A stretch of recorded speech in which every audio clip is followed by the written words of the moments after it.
अजकल एक भी बीमारी आई वधी है सारे लोगों के विच।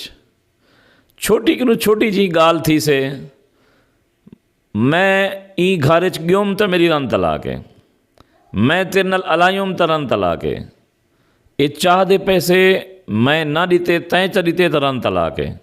भाइयों ख्याल किया करो, नबी सही फरमाए सलासुन जिद्दुन जिद्दुन व हज़लुहुन जिद्दुन, त्रै चीज़ां हकीकत ची हकीकतन मजाक ची हकीकतन, निकाह ते तलाक ते रुजू।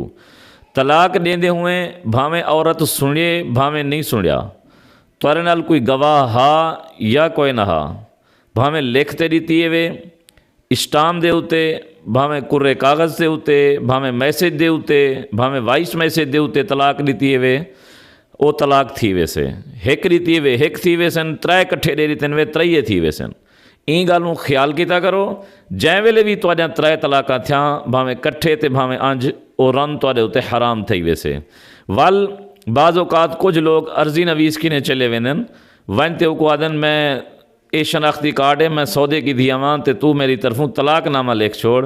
ऊँ तलाकनामा लिख छोड़े लेकिन ये चावण नहीं गया को कहीं समझाए, तो शर्री मसला यह है कि जै वेले ऊँ हुक्म दीते अर्जी नवीस ने लिख छोड़े तो उनकी तलाक वो थी वैसे। इवें जाकर यह जुमला कढ़ण कि बहु एहतियात की करो। उलमाए कराम कि पहले मशवरा किया, बाद एजा कदम उठाया।